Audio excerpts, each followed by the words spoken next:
সফলতার একমাত্র উপায় হলো আল্লাহকে রাজি করা। আল্লাহকে রাজি করার জন্য আল্লাহ তাআলা না আমাদের ডিগ্রি দেখেন, না দেখেন যোগ্যতা, দেখেন আমাদের সিফাতের মধ্যে সর্বশ্রেষ্ঠ সিফাত হলো ঈমান।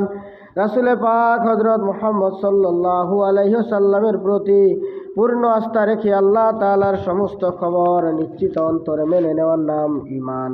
ঈমানের কালিমা লা ইলাহা ইল্লাল্লাহু মুহাম্মাদুর রাসূলুল্লাহ, অর্থাৎ নাই কোনো মাবুদ আল্লাহ ব্যতীত এবং হযরত মুহাম্মদ সাল্লাল্লাহু আলাইহি ওয়াসাল্লাম আল্লাহর প্রেরিত রাসূল। কালিমার উদ্দেশ্য দিলের ইয়াকিন সহি করা, জজবার ইয়াকিন সহি করা, তরিকার ইয়াকিন সহি করা। দিলের ইয়াকিন সহি করা, কোনো কিছুর দ্বারাই কিছুই হয় না, যা কিছু হয় আল্লাহর দ্বারাই হয়। ব্যবসায় পালে না, চাকরিয়ে পালে না, জমিনে পালে না, পালনেওয়ালা জাত একমাত্র আল্লাহ তাআলা।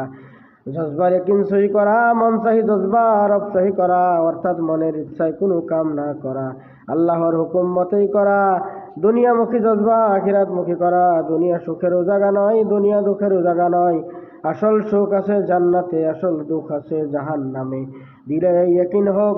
আসবাবমুখী জজবা আমলমুখী করা। আসবাবের মধ্যে সফলতার ওয়াদা নাই, ওয়াদা আছে ঈমান ও আমলের মাধ্যমে। ইব্রাহিম আলাইহিস সালামকে আল্লাহর নাফরমান নমরুদে আগুনে ফেলেছিল। তিনি সমস্ত মাখলুকের ভরসা ছেড়ে দিয়ে শুধু আল্লাহর উপর ভরসা করেন। ইব্রাহিম আলাইহিস সালাম এসে সাহায্য করতে চান, তিনি বলেন তোমার সাহায্য আমার প্রয়োজন নেই। আল্লাহর হুকুমে আগুন ইব্রাহিম আলাইহিস সালামের জন্য শান্তির বাগান হয়ে যায়, এমনকি সমস্ত জ্বলিয়ে ভস্ম করে দেয়। কিন্তু ইব্রাহিম আলাইহিস সালামের একটি পশমও পড়ে নাই। কারুনের এত মাল ছিল যে তার গোদামের চাবি 70টি উটের বোঝা ছিল, কিন্তু তার মাল তার পতন থেকে রক্ষা করতে পারে নাই। মাল সহ আল্লাহর হুকুমে সে জমিনের তলে ধসে গেল। আল্লাহ পাকের হুকুমে শরাব হারাম হওয়ার সঙ্গে সঙ্গে সাহাবা একরাম হুকুম থেকে, হাত থেকে, ঘর থেকে চিরবিদায় করে দেন। পর্দার হুকুম হওয়ার সঙ্গে সঙ্গে পর্দা পুরা করে নেন।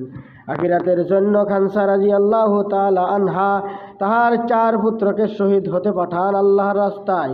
আবু তালহা রাদিয়াল্লাহু তাআলা আনহু বাগানে নামাজ পড়া অবস্থায় তাহার ধ্যান নষ্ট হওয়ার কারণে 50,000 দিরহামের বাগান সদকা করে দেয়।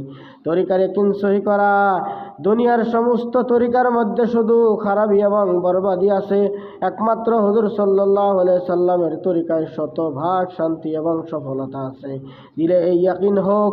আল্লাহ ঈমানের লাভ। যতদিন পর্যন্ত ঈমানদার এই জমিনে থাকবে আল্লাহর সমস্ত নিজাম বাকি থাকবে, আর যেদিন কোনো ঈমানদার থাকবে না সেদিন আল্লাহ তাআলা দুনিয়া ধ্বংস করে দিবেন। ঈমান হাসিল করার তরিকা, দাওয়াত, মক্স, দোয়া। ঈমানের দাওয়াত। আমরা সবাই মুসলমান ভাই, আমাদের কালিমা লা ইলাহা ইল্লাল্লাহু মুহাম্মাদুর রাসূলুল্লাহ, আল্লাহ ব্যতীত কোনো মাবুদ নাই, হযরত মুহাম্মদ সাল্লাল্লাহু আলাইহি ওয়াসাল্লাম আল্লাহর রাসূল।